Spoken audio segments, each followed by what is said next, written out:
ನಮಸ್ಕಾರ ಫ್ರೆಂಡ್ಸ್, ರಕ್ಷಿಸಿರಿ ಮನೆ ಚಾನಲ್ಗೆ ನಿಮ್ಗೆಲ್ರಿಗೂ ಸ್ವಾಗತ ಸುಸ್ವಾಗತ. ಐ ಹೋಪ್ ನೀವೆಲ್ಲರೂ ಚೆನ್ನಾಗಿದ್ದೀರಾ ಅಂತ ಭಾವಿಸ್ತೀನಿ. ನಾನಿವತ್ತು ಒಂದು ವಿಶೇಷವಾದ ದೇವಸ್ಥಾನದ ಬಗ್ಗೆ ಮಾಹಿತಿನ ಕೊಡ್ತೀನಿ. ಮತ್ತು ಇದು ತುಂಬ ಪವರ್ಫುಲ್ ಅಂತಲೂ ಹೇಳ್ಬೋದು. ನಾವು ದೇವಸ್ಥಾನಕ್ಕೆ ಯಾಕೆ ಹೋಗ್ತೀವಿ ಫ್ರೆಂಡ್ಸ್? ನಮ್ಮ ಜೀವನದಲ್ಲಿ ಸಾಕಷ್ಟು ಕಷ್ಟಗಳು ಬಂದಿರುತ್ತೆ, ಜೀವನದಲ್ಲಿ ನೊಂದು ಬೆಂದಿರ್ತೀವಿ. ನಾವು ಬೇರೆಯವ್ರ ಹತ್ರ ಹೇಳ್ಕೊಳಕ್ಕಾಗಲ್ಲ.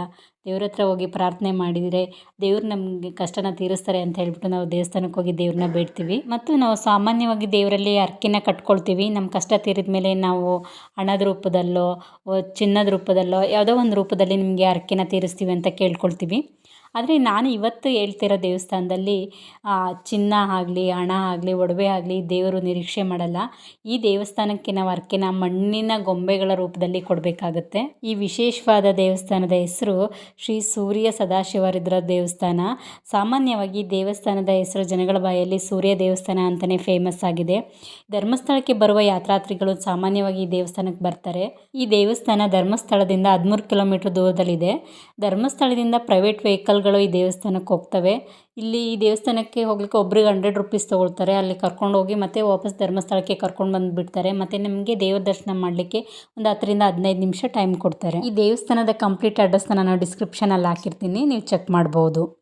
ಈ ದೇವಸ್ಥಾನದ ವಿಶೇಷತೆ ಏನು ಅಂದರೆ ಫ್ರೆಂಡ್ಸ್, ಕಷ್ಟ ಅಂತ ಬಂದ ಭಕ್ತಾದಿಗಳನ್ನ ಈ ದೇವರು ಎಂದಿಗೂ ಕೈ ಬಿಟ್ಟಿಲ್ಲ.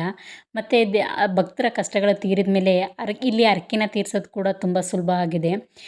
ನಿಮಗೆ ಗೊತ್ತಿರೋ ಹಾಗೆ ಎಲ್ಲ ಕೆಲವು ದೇವಸ್ಥಾನಗಳಲ್ಲಿ ಚಿನ್ನ, ಒಡವೆ ಇತ್ಯಾದಿಗಳಾಗಿ ನಾವು ಹರಕೆ ಮಾಡಿಕೊಂಡು ಹರಕೆನ ತೀರಿಸ್ತೀವಿ. ಆದರೆ ಈ ದೇವಸ್ಥಾನದಲ್ಲಿ ಯಾವುದೇ ಚಿನ್ನ, ಒಡವೆ, ಹಣ ಯಾವುದೂ ಕೂಡ ಈ ದೇವರು ನಿರೀಕ್ಷೆ ಮಾಡಲ್ಲ. ನಮ್ಮ ಕೋರಿಕೆಗಳು ಈಡೇರಿದ ಮೇಲೆ ನಾವು ಮಣ್ಣಿನ ಗೊಂಬೆಗಳನ್ನ ಹರಕೆ ರೂಪದಲ್ಲಿ ದೇವರಿಗೆ ಅರ್ಪಿಸ್ಬೇಕಾಗತ್ತೆ.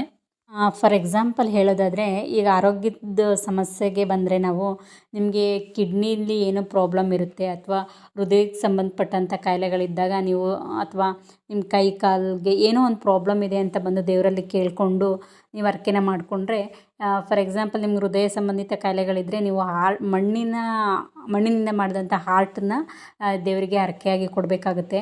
ಮತ್ತು ನಿಮ್ಮ ಕೈಕಾಲುಗಳಿಗೆ ಸಂಬಂಧಪಟ್ಟಂಥ ಹರಕೆನ ನೀವು ಮಾಡ್ಕೊಂಡಿದ್ರೆ ನಿಮಗೆ ಮಣ್ಣಿನಿಂದ ಮಾಡಿದಂಥ ಕೈಕಾಲುಗಳು ಸಿಗುತ್ತೆ.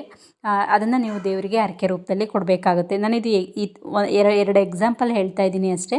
ಇದೇ ಥರ ನಿಮಗೆ ಯಾವ ಥರ ಪ್ರಾಬ್ಲಮ್ ಇದೆ, ನೀವೇನು ಹರಕೆ ಕಟ್ಕೊಂಡಿರ್ತೀರ ಅದಕ್ಕನುಸಾರವಾಗಿ ನೀವು ಮಣ್ಣಿನ ಗೊಂಬೆಗಳನ್ನ ಈ ದೇವರಿಗೆ ಹರಕೆಗಳಾಗಿ ಅರ್ಪಿಸಬೇಕಾಗತ್ತೆ. ನೀವು ಹರಕೆ ಕಟ್ಕೊಳ್ಳಿಕ್ಕೆ ಈ ದೇವಸ್ಥಾನಕ್ಕೆ ಬರಬೇಕು ಅಂತ ಏನಿಲ್ಲ ಫ್ರೆಂಡ್ಸ್. ನೀವು ನಿಮ್ಮ ಮನೆಯಿಂದನೇ ಈ ದೇವ್ರನ್ನ ಭಕ್ತಿಯಿಂದ ಬೇಡ್ಕೊಂಡು ನಿಮ್ಮ ಕೋರಿಕೆನ ಈ ದೇವ್ರ ಹತ್ರನ ಹೇಳ್ಕೊಬೋದು.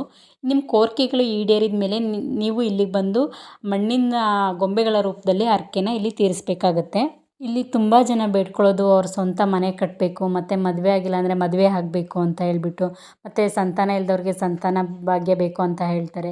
ಮತ್ತು ತುಂಬ ಬಡಸ್ತಾನ, ಹಣಕಾಸಿನಲ್ಲಿ ತೊಂದರೆ ಇರೋರಿಗೆ ಅದು ನಿವಾರಣೆ ಆಗಬೇಕು ಅಂತ ಕೇಳ್ಕೊಳ್ತಾರೆ. ಮತ್ತು ಸ್ವಂತ ಗಾಡಿಗಳು ತೊಗೋಬೇಕು ಅಂದರೆ ಅದ್ರ ರಿಲೇಟೆಡ್ ಹರಕೆಗಳನ್ನ ಮಾಡ್ಕೊಳ್ತಾರೆ.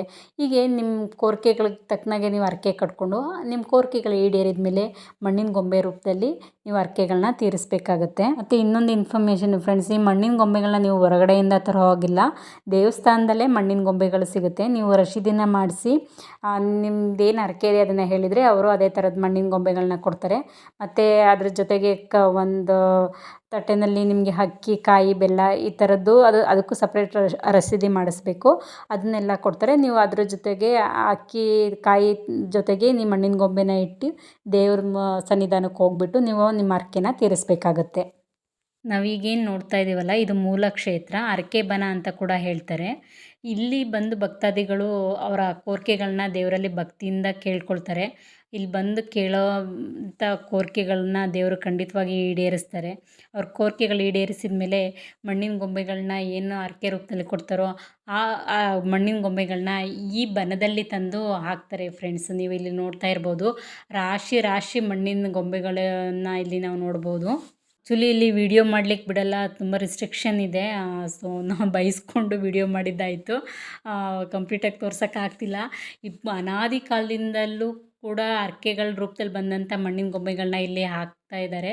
ಸೊ ಇದು ಬೆಸ್ಟ್ ಎಕ್ಸಾಂಪಲ್ ಅಂತ ಹೇಳ್ಬೋದು. ಎಷ್ಟು ಭಕ್ತಾದಿಗಳು ಇಲ್ಲಿ ಬಂದು ಬೇಡ್ಕೊಂಡಿದ್ದಾರೆ, ಅವ್ರ ಕೋರಿಕೆಗಳು ಈಡೇರಿದೆ ಅನ್ನೋದಕ್ಕೆ ಈ ಮಣ್ಣಿನ ಗೊಂಬೆಗಳ ರಾಶಿಯೇ ಪ್ರತ್ಯಕ್ಷ ಸಾಕ್ಷಿ ಅಂತ ಹೇಳ್ಬೋದು. ಈ ಹರಕೆ ಬನದ ಬಗ್ಗೆ ಸಂಕ್ಷಿಪ್ತವಾಗಿ ತಿಳ್ಕೊಳ್ಳೋಣ ಫ್ರೆಂಡ್ಸ್. ಹಿಂದೆ ಈ ಪ್ರದೇಶದಲ್ಲಿ ಭೃಗು ಮಹರ್ಷಿಯ ಶಿಷ್ಯರೊಬ್ಬರು ತಪಸ್ಸು ಮಾಡ್ತಾ ಇದ್ರಂತೆ. ಅವರ ತಪಸ್ಸಿಗೆ ಒಲಿದ ಶಿವ ಪಾರ್ವತಿಯರು ಪ್ರತ್ಯಕ್ಷವಾಗಿ ಲಿಂಗ ರೂಪದಲ್ಲಿ ಇಲ್ಲಿ ಬಂದು ನೆಲೆಸಿದ್ರು ಅಂತ ಹೇಳಲಾಗುತ್ತೆ. ಇದರ ಕುರುವಾಗಿ ಇಲ್ಲಿ 2 ಲಿಂಗರೂಪಿ ಶಿಲೆಗಳನ್ನ ನಾವು ನೋಡ್ಬೋದು ಮತ್ತು ಶಿಲಾಪಾದಗಳನ್ನು ಕೂಡ ನಾವು ಇಲ್ಲಿ ನೋಡ್ಬೋದಾಗಿದೆ. ಮಹರ್ಷಿಗಳ ತಪೋಭೂಮಿಯಾಗಿದ್ದ ದೇವರುಳಿದ ಪುಣ್ಯಕ್ಷೇತ್ರ ಇದು ಅಂತ ಹೇಳ್ಬೋದು. ಕಾಲಾಂತರದಲ್ಲಿ ಸೊಪ್ಪು ಕಡಿಯುವ ಮಹಿಳೆಯ ಮೂಲಕ ಊರಿನ ಮುಖ್ಯಸ್ಥರ ಮತ್ತು ಗ್ರಾಮಸ್ಥರ ಗಮನಕ್ಕೆ ಬಂದು ಇದರ ಸಮೀಪದಲ್ಲೇ ದೇವಸ್ಥಾನವನ್ನು ಕಟ್ಟಿದ್ರು ಅನ್ನೋದು ಇಲ್ಲಿನ ಇತಿಹಾಸ ಆಗಿದೆ.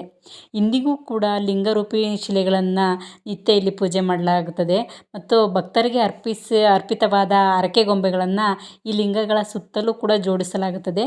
ನಾವು ಇದ್ರ ಸುತ್ತ ಈ ಗೊಂಬೆಗಳ ರಾಶಿನ ಇಂದಿಗೂ ಕೂಡ ನಾವು ನೋಡ್ಬೋದಾಗಿದೆ. ಬನಕ್ಕೆ ಭಕ್ತಾದಿಗಳಿಗೆ ಹಗಲು ವೇಳೆ ಮಾತ್ರ ದರ್ಶನಕ್ಕೆ ಅವಕಾಶ ಇರುತ್ತೆ. ಹಾಗೂ ಮಣ್ಣಿನ ಹರಕೆಯ ಕ್ಷೇತ್ರವೆಂದೇ ಪ್ರಸಿದ್ಧವಾಗಿದ್ದ ಸೂರ್ಯ ಶ್ರೀ ಸದಾಶಿವ ದೇವಸ್ಥಾನವು ಸೂರ್ಯ ಎಂಬ ಹಳ್ಳಿಯಲ್ಲಿರೋ ಕಾರಣಕ್ಕೆ ಈ ದೇವಸ್ಥಾನಕ್ಕೆ ಸೂರ್ಯ ದೇವಸ್ಥಾನ ಅಂತ ಹೆಸರು ಬಂದಿದೆ. ನನಗೆ ಸೂರ್ಯ ಅಂತ ಹೆಸರು ಬರೋಕ್ಕೆ ಒಂದು ದಂತಕಥೆ ಇದೆ ಫ್ರೆಂಡ್ಸ್.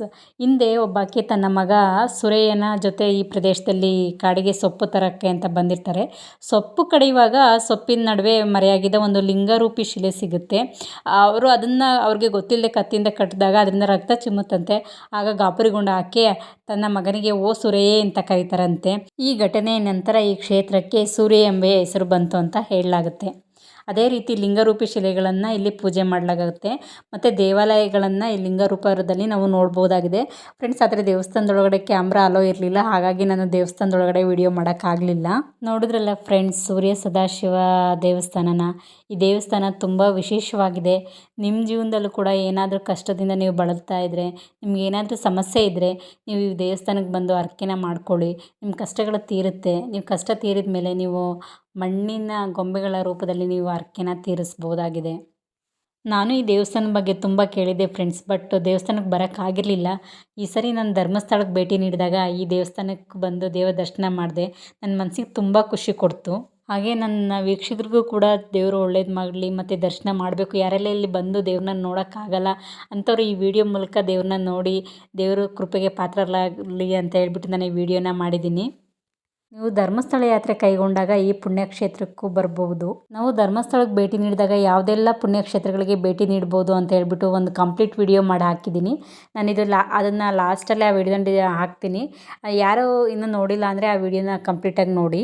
ನೋಡಿದ್ರಲ್ಲ ಫ್ರೆಂಡ್ಸ್, ಈ ದೇವಸ್ಥಾನದ ಬಗ್ಗೆ ಸಾಕಷ್ಟು ಇನ್ಫಾರ್ಮೇಷನ್ನ ಕೊಟ್ಟಿರ್ತೀನಿ ಮತ್ತು ನಿಮಗೂ ಇದು ಇಷ್ಟ ಆಗಿರುತ್ತೆ ಅಂತ ಅಂದ್ಕೊಳ್ತೀನಿ.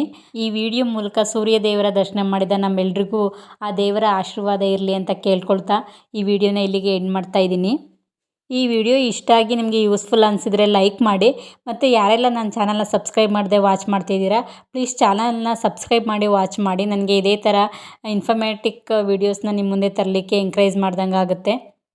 ನೆಕ್ಸ್ಟ್ ವಿಡಿಯೋದಲ್ಲಿ ಸಿಗೋಣ ಫ್ರೆಂಡ್ಸ್. ಅಲ್ಲಿವರೆಗೂ ಟೇಕ್ ಕೇರ್, ಬಾಯ್.